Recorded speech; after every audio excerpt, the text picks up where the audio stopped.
সমুদ্রপৃষ্ঠে যে থাকেন, জি, মূলত খাবারটা কি? আমরা যখন সমুদ্রে থাকি তখন আমাদের ভয়েজ আমরা ক্যালকুলেশন করি। যেমন আমি চায়না থেকে চিলি যাব, 37 দিনের প্যাসেজ। হ্যাঁ।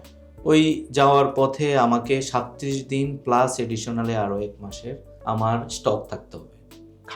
খাবার 100% সব ধরনের আইটেম। এটা একদম রুলস।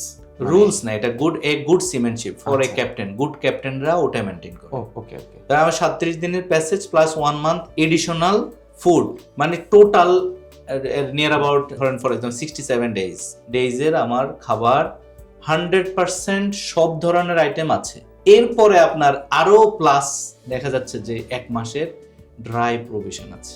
আচ্ছা আচ্ছা। চাল, ডাল, আটা, তারপরে ও। এই বিস্কিট।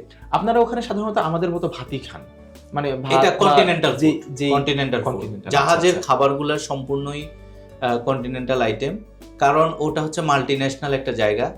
ওখানে শুধু বাংলাদেশি না, যেমন আমার আন্ডারে আমার সাথে অনেক দেশের মানুষের সাথে আমার চাকরি করার সুযোগ হয়েছে। রাশিয়ান, ইউরোপিয়ান, গ্রিস, ইউক্রেনিয়ান, তারপরে আপনার অ্যারাবিয়ান, আচ্ছা। এশিয়ান, ইভেন আমার এই লাস্ট শিপেও আপনার প্রায় 6টা ন্যাশনালিটি ছিল।